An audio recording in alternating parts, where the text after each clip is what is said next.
Thanks to all of you who have been so flexible in your work commitments, especially those of you who have been redeployed, folks receiving them and helping them to integrate into these new environments. This collaboration, although born out of a very difficult circumstance, is a reminder that we're all batting for the same team.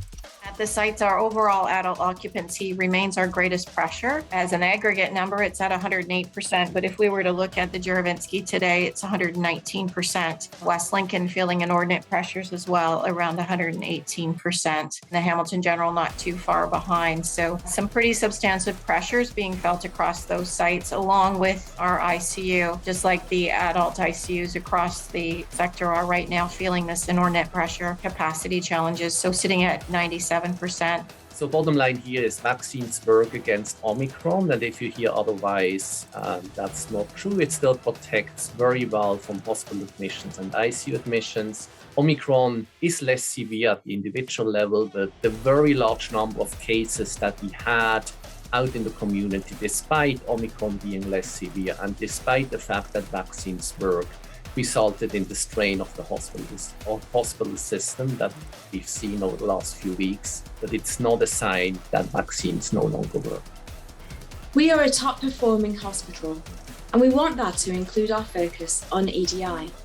But we're not there yet, and our work continues to evolve. I know that Smita and Sanjay and I are all truly grateful for the contributions that you've already made to this important work, and we hope you'll be able to participate in this next phase.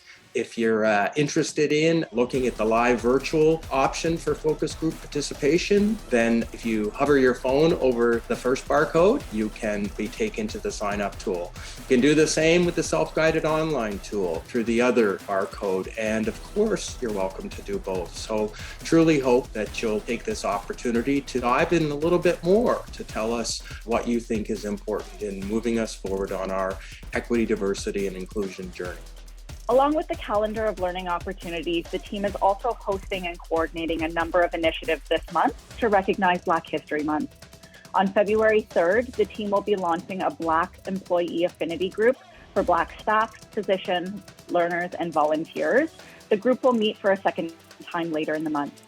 At the end of the day, this is about the quality and safety of our patient care, and that Epic will move us light years forward. Between now and June, be proceeding step by step through a whole variety of other activities beyond just training to get us to the point that we can, in fact, flip the switch. The training program this spring is the most important thing we will all do together to launch the Epic system. If you haven't yet been directly involved in the project, this will be your time to see what everybody's been talking about.